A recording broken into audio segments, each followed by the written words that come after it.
آج کچھ لوگ بزرگوں کی کرامت کا مذاق اڑاتے ہوئے کہتے ہیں کہ یہ بزرگ بنا قضائے حاجت کے اتنے دنوں تک ایک وضو سے نماز کیسے پڑھ سکتے ہیں؟ یہی لوگ یہی اعتراض اصحاب کہف پر کیوں نہیں کرتے؟ بنا خوراک اور متضاد اور کیا ہے قضائے حاجت کے لیے 309 سال تک غار میں سوتے رہے. وہ فضائل اعمال میں ایک واقعہ لکھا ہے، ایک بزرگ نے 20 دن تک ایک ہی وضو سے نماز پڑھی، تو انجینئر نے اس کا بڑا مذاق اڑایا ہے نا، ایسے مضحکہ خیز انداز سے، جیسے توہین نہیں ہوتی ہاں ایسے کر کے کہ دیکھو یہ پتہ نہیں کون سے بزرگ آ گئے. اور نیچے اس پہ کمنٹس آئے ایک ڈاکٹر کے کہ میڈیکلی یہ ممکن ہے ہی نہیں، اس نے بھی مذاق اڑایا. تو یہ بیچارے سینس لیس اسی کو بولتے ہیں.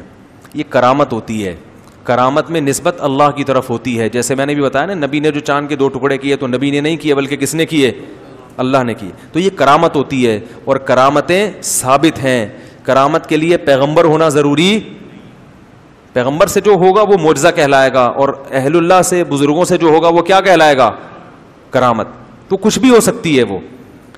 جیسے کہ سلیمان علیہ السلام نے کہا کہ کون تخت اٹھا کے لائے گا، تو ایک جن نے کہا میں پلک جھپکنے سے پہلے، تو جن تو لے آئے تو مجلس برخات ہونے سے پہلے. لیکن اللہ فرماتے قال الذی عنده علم من الکتاب، جن کے پاس زبور کا علم تھا نا، تو جمہور اس طرف گئے وہ انسان تھے، وہ جن نہیں تھے، ان کے پاس زبور کا علم تھا، عالم تھے. انہوں نے کہا کہ آپ کی پلک جھپکنے سے پہلے لے آؤں گا میں، یہ کہا اور تخت حاضر. ہم کہتے ہیں انسان یہ کام نہیں کر سکتا. ان کے دل میں اللہ نے الہام کیا کہ آپ اشارہ کریں، اللہ اپنی قدرت سے حاضر کر دے گا. تو یہ اللہ کر دیتا ہے. بعض دفعہ اہل اللہ کے ہاتھ پہ ایسی کرامت جاری کر دیتا ہے. احادیث میں تو بہت ہیں ایسے واقعات.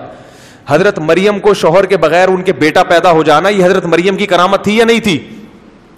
ہاں، یہ اعتراض ہو سکتا ہے کہ یہ کرامتیں تو قرآن و حدیث میں بیان ہوئی ہیں، ان کو ہم مانیں گے، ان کو ہم مانیں گے کیونکہ ان کی سند مضبوط ہے. تو پتہ یہ چلا کہ واقعہ اگر مستند طریقے سے پہنچا ہے تو مانا جائے گا، مستند طریقے سے نہیں پہنچا تو مانا نہیں جائے گا. اب آپ یہ کہو کہ صرف قرآن و حدیث میں ہی آئے گا تو مانیں گے ورنہ نہیں، تو اس کا مطلب نبی صلی اللہ علیہ وسلم کے دنیا سے جانے کے بعد کرامتوں کا سلسلہ ختم ہو گیا. حالانکہ یہ ختم نہیں ہوا. اس پر پوری امت کا اجماع ہے کہ یہ کرامتیں قیامت تک جاری ہوں گی اور ہوتی رہی ہیں. اللہ کی قسم، میں نے شہید کے خون کی خوشبو اپنی ناک سے سونگھی ہے. ایک نہیں، 3 یا 4 شہیدوں کے خون کی خوشبو میں نے اپنی ناک سے سونگھی ہے. شہادت ہوئی اور خون سے خوشبو پھوٹ پڑی. اب میں یہ واقعہ ممبر پہ بیان کروں اور کوئی نیچے کمنٹس کرے، کوئی ہنسے، ہاں ہاں ان کے دیکھو خون میں تو بدبو ہوتی ہے اور یہ ہوتا ہے اور یہ دیکھو چھوڑ رہے ہیں، لوگوں کو الو بنا رہے ہیں، اور نیچے کسی ڈاکٹر کے کمنٹس ہوں، انجینئر کے کلپ کے کہ میڈیکلی یہ ممکن نہیں ہے، تو وہ پاگل ہونے کا سرٹیفکیٹ خود دے رہا ہے کہ میں بہت بڑا پاگل ہوں، مجھے یہ بھی نہیں پتا کہ یہ کرامت بیان کر رہا ہے، یہ میڈیکل سائنس کی رپورٹیں نہیں پیش کر رہا ہے یہاں پہ. تو یہ کرامت ہے. اور یہ صرف ہم نہیں کہتے، غیر مسلم نے بھی مانتے ہیں، غیر مسلمین بھی. ایک دفعہ یہ ریڈ کراس والوں کی رپورٹ میں نے خود پڑھی. اس رپورٹ میں یہ تھا کہ ہم نے کچھ شہداء کی لاشیں دیکھی جو کئی دن ہو گئے مگر وہ خراب نہیں ہوئی اور ان کے خون میں بھی خوشبو تھی. لیکن وہ ریڈ کراس کی ویب سائٹ پہ بہت چھوٹی سی خبر لگی تھی، انہوں نے کہا ہم ان کی خوراکوں پہ غور کر رہے ہیں کہ کیا کھاتے ہیں جس سے ان کا باڈی خراب نہیں ہوئی. حالانکہ میڈیکلی یہ ممکن ہے کہ ایک آدمی مر جائے اور باڈی اتنے دنوں تک سلامت رہے. ہاں، سارا پانی اس کا خشک کر لو تو ایک الگ بات ہے، لیکن نارمل باڈی سلامت نہیں رہتی. تو ایسے ہی میرے بھائی کئی دنوں تک ایک ہی وضو سے نماز پڑھنا یہ بھی کرامت ہے. اس میں یہ اشکال ہوگا کہ یہ مستند طریقے سے کوئی اس کی اوتھینٹک ہے، یہ بیٹھ کے بس چھوڑنا شروع، بعض لوگ چھوڑو بھی ہوتے ہیں نا، یہ ہو گیا وہ ہو گیا، بھائی کہاں کہ اس کی دلیل کیا ہے؟ تو فضائل اعمال میں اس کی دلیل وہ کتاب ہے جس کے حوالے سے وہ واقعہ نقل ہے. تو اس کتاب کا مصنف اگر قابل اعتماد ہے تو ہم اس واقعے کو مستند کہیں گے، اور مصنف اگر قابل اعتماد نہیں ہے تو وہ واقعہ مستند نہیں ہے. سمجھ رہے؟ اب جیسے میں نے یہ کہا کہ میں نے شہداء کے خون کی خوشبو اپنی ناک سے سونگھی ہے، تو جو آدمی مجھے سچا سمجھتا ہے وہ کہتا ہے مفتی صاحب 2019 کے رمضان میں تراویح کے بعد ممبر پہ بیٹھ کے اتنا بڑا جھوٹ نہیں بول سکتے. تو اس کی نظر میں یہ واقعہ کیا ہے؟ مستند ہے، اور یہ آگے لوگوں کو سنا بھی سکتا ہے. ہاں، جو سمجھتا ہے کہ یہ چھوڑو ہیں تو وہ نا یقین کرے. تو اگر آپ سمجھتے ہیں کہ شیخ الحدیث مولانا زکریا رحمۃ اللہ علیہ معاذ اللہ کذاب تھے, جھوٹے تھے, اور یہ سچا ہے, جو پروفیسر انجینئر آج بیٹھے ہوئے ہیں وہ شیخ الحدیث ہو کے بھی سچ نہیں بولتے تھے, جن کی کتاب کو اللہ نے پوری دنیا میں پھیلا دیا, اور اللہ نے, میرے والد صاحب نے شیخ الحدیث مولانا زکریا کے پاس وقت گزارا ہے,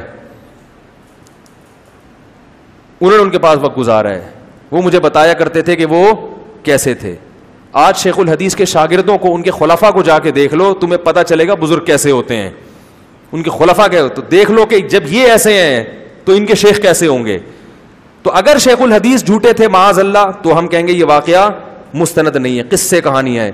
یا شیخ الحدیث نے جس کتاب سے نقل کیا اس کتاب کے مؤلف پر اگر الزامات لگے ہیں جھوٹا, جیسے حدیثوں میں جو راوی ہوتا ہے نا اس پہ الزامات لگتے ہیں کہ یہ راوی کذاب تھا, تو پھر وہ حدیث مستند نہیں رہتی. ایسے ہی اگر اس کتاب کے مؤلف جس نے وہ واقعہ بیان کیا, وہ مؤلف پر اگر جھوٹ کا الزام لگ چکا ہے تو بھی یہ واقعہ کیا ہے, غیر مستند. انجینئر نے نہ اس کتاب کے مؤلف پر بحث کی کہ وہ جھوٹ بولتے تھے معاذ اللہ, اور نہ شیخ الحدیث کو جھوٹا قرار دیا.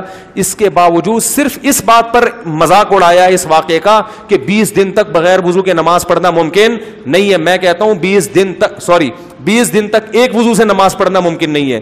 میں کہتا ہوں 20 دن تک ایک وضو سے نماز پڑھنا اتنا عقل سے بعید نہیں ہے جتنا حضرت مریم کا بغیر شوہر کے بیٹا ہو جانا. تو قرآن میں اگر کوئی واقعہ بیان ہوا ہے تو وہ تو 100% یقینی ہے, لیکن قرآن میں اگر بیان نہیں ہوا, ویسے کرامت کا کوئی واقعہ ہوا ہے لیکن اس واقعے کو بیان کرنے والا مستند ہے, تو اس کا بھی مذاق اڑانے کی آپ کو اجازت نہیں ہے, کیونکہ یہ اس کی علامت ہے کہ آپ کرامت کے لفظ سے بھی اور اس کی حقیقت سے بھی واقف نہیں ہے. ہاں یہ کہنا کہ یہ کرامت صحابہ کے سے کیوں نہیں ہوئی, یہ بھی الزام لگایا جاتا ہے. بھائی اگر وہ بزرگ نے 20 دن تک نماز پڑھ لی تو یہ صحابہ سے کیوں نہیں ہوئی, یہ کیوں نہیں ہوا, فلانے سے ہوا نہیں. تو کرامت میں یہ کبھی بھی نہیں ہوتا کہ ساری دنیا سے ہو. ایک کم درجے کے آدمی سے ایک کرامت ہوتی ہے, اس سے بڑے درجے کے آدمی سے وہ کرامت.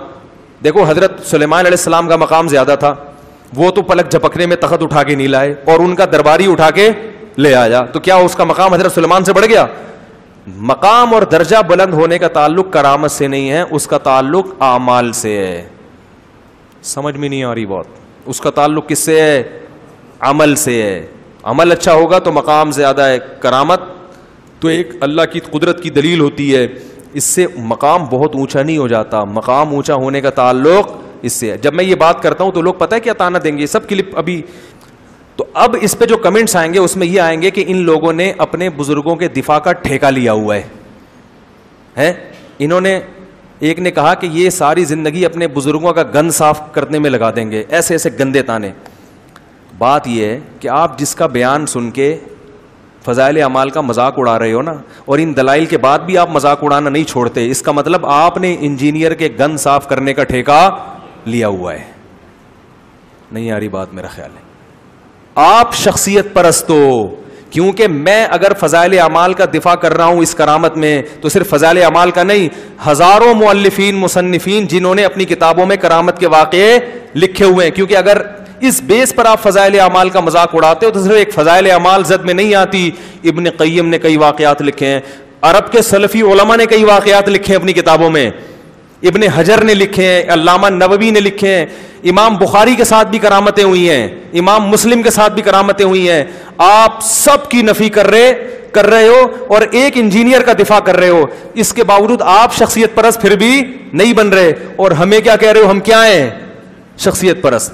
تو اس پہ مجھے ایک شاعر کا شعر آتا ہے, وہ قتل بھی کرتے ہیں تو چرچا نہیں ہوتا, ہم آہ بھی کرتے ہیں تو ہو جاتے ہیں بدنام. وہ کہہ رہے ہیں وہ کمبخت ہمیں آگے مار کے قتل کر کے چلا گیا, بدنام نہیں ہے. اور جب وہ ہمیں مار رہا تھا ہم نے کہا اوئی کیوں مار رہا ہے, تو لوگ ہمیں بدنام کر رہے ہیں, دیکھو چیخ رہا ہے. بھائی یہ ہے آج کل مارکیٹ میں یہ چل رہا ہے. تو اللہ ہدایت ان فتنوں سے ہماری حفاظت فرمائے, اللہ اس کو توبہ کی توفیق عطا فرمائے. ہمیں کسی کی ذات کو ذلیل کرنے کا شوق نہیں ہے, شاید اچھا آدمی ہو, ہم سے اچھا ہی ہو, لیکن اپنی صلاحیتوں کو برباد کر رہا ہے. اللہ اس سے کوئی دین کی خدمت لے لے, کوئی اچھا کام لے لے, امت میں حقیقی معنوں میں جوڑ کا کام لے لے. جوڑ کا لفظ استعمال کرنے سے جوڑ نہیں ہوتا, جوڑ کی کام کرنے سے جوڑ ہوتا ہے. کام بھی اللہ جوڑ کی توفیق عطا فرمائے. اس رمضان میں سچی مچی کی توبہ کی اللہ توفیق عطا فرما دے. میرا ارادہ کبھی ملاقات ہوئی تو انشاءاللہ بغل گیر ہو کہ میں محبت سے بھی کچھ باتیں سمجھاؤں گا کہ یار ہلکا ہاتھ رکھو, کبھی آیا کرو بیٹھ جایا کرو. کہ جو لوگ یہ اعتراض کرتے ہیں کہ 20 دن تک بغیر قضاء حاجت کے وضو کیسے باقی رہا, 20 دن تک تو پیشاب روکنا ممکن نہیں ہے, تو اللہ بتا دیں گے 309 سال تک بھی اللہ اگر چاہے تو روکنا, کیا خیال ہے بھائی, ممکن ہے. اللہ اگر چاہیں تو 20 دن نہیں 309 سال تک بھی رک سکتا ہے. تو بالآخر تحقیق کی تو مورخین بھی تھے کہ بھئی ایک دفعہ کا ذکر ہے کہ کچھ لوگ بستی چھوڑ کر چلے گئے تھے, تو وہ کتابیں تو ہوتی ہیں نا تاریخی, تو پوری علامات ان لوگوں میں پائی گئیں. تو ان کو اندازہ ہوا یہ تو بڑے بزرگ ہیں جن کی کرامت ہے کہ 309 سال کے بعد بھی زندہ ہے. یہ کیا ہیں, یہ بڑے بزرگ ہیں. اس وقت یوٹیوب ہوتا تو وہ بزرگ ماننے سے بولو بھائی انکار. وہ کہتے جب ابو بکر رضی اللہ تعالیٰ عنہ اتنے سال میں دنیا سے چلے گئے, ہمارے نبی چلے گئے, تو یہ کون سے بزرگ ہیں جو 309 سال تک زندہ رہے. میں نہیں مانتا, یہ مولویوں کے بنائے ہوئے کیا ہیں. آپ کہہ سکتے ہو قرآن میں ہے, تو اس وقت تو قرآن میں نہیں تھا نا.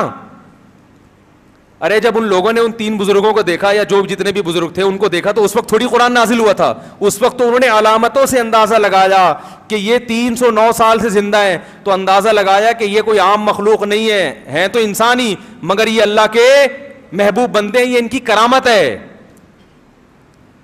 نہیں یاری بات. تو آج کل کے یہ ہوتے ہیں نا جو ہر قسم کی کرامت کے منکر ہیں, یہ اس پہ بھی ایک کلپ بنا کے اپلوڈ کر دیتے اور ان کو ویسے ہی مار دیتے کہ تم غلط ہو, ٹھیک ہے نا, تم گمراہی تم شرک پھیلا رہے ہو قوم میں. اتنے 100 سال تک کوئی نارمل انسان زندہ نہیں رہ سکتا. آپ کہیں گے نوح علیہ السلام تو رہے, تو وہ اس دور میں رہے جب اس دور میں عمریں اتنی لمبی ہوا کرتی تھیں. طریقے سے اپنی تحقیقات پبلک کے سامنے پیش کر رہا ہوتا, وہ لے کر آ رہا ہے تمہیں ان مجتہدین کی رائے کی طرف جن کو پوری امت نے فالو کیا ہے. جو مجتہدین کی طرف لے کر آ رہا ہے اسے دکان چمکانے والا کہہ رہے ہو, اور جو مجتہدین سے ہٹا کر اپنی رائے پیش کر رہا ہے اس کو تم کہہ رہے ہو دکانیں بند کر رہا ہے. دکانیں بند نہیں کر رہا, وہ اپنی دکان کھول رہا ہے. دیکھو بازار میں دودھ کی کئی دکانیں ہوں, ایک آدمی کھڑا ہو کر کہے کہ نئی دکان کھولنے کی ضرورت نہیں, پہلے سے پرانے دکاندار ہے, میں جانتا ہوں ان کے پاس بڑی تگڑی بھینسیں, خالص دودھ ہے, یہیں سے خرید لو. دوسرا آ کے اپنی دکان کھولتا ہے, اس کو پتا ہے کہ جب تک وہ بند نہیں ہوگی میری دکان چلے گی نہیں. اب وہ ان سب دکانداروں کے خلاف تقریر کر رہا ہے, لیکن ایک آدمی کی اپنی دکان نہیں ہے, وہ ان تمام دکانداروں کی حمایت کر رہا ہے کہ بھائی یہ پہلے سے ہے تو اس کی دکان کیوں چلا رہے ہو. تو اب بتاؤ دکان چلانے والا کون ہوگا, وہ پہلا یا دوسرا؟ وہ دوسرا ہوگا جو نئی دکان کھول رہا ہے. تو یہ جو علماء ہے نا اس وقت, ان کی اپنی کوئی دکان نہیں ہے, تبھی ان کی اپنے کوئی تحقیق نہیں ہوتی. اس لیے نہیں کہ یہ اندھے مقلد ہیں, اس لیے کہ یہ کہتے ہیں کہ یہ تحقیق کا کام امت پہلے کر چکی ہے, اس سے فارغ ہو چکی ہے, انہی تحقیقوں میں سے کسی ایک پر اعتماد کرو اور دوسرے پر تان و تشنیع مت کرو. لیکن یہ کہتے ہیں نا نا نا وہ سب ایسے ہی تھے, ان کو قرآن و حدیث کا پتہ نہیں تھا, ہم لائیں گے اپنی تحقیق مارکیٹ میں. تو یہ دکان نئی دکان کھولنے کے موڈ میں, اور ایسے ایک دکاندار نہیں ہے, درجنوں ہیں. اس وقت مارکیٹ میں بہت سارے ایسے دکاندار چل رہے ہیں, اور ان میں آپس میں جو اختلاف ہے وہ اتنا زیادہ ہے کہ وہ تو یعنی عقائد میں بڑے بڑے اختلافات آتے ہیں ان کے درمیان.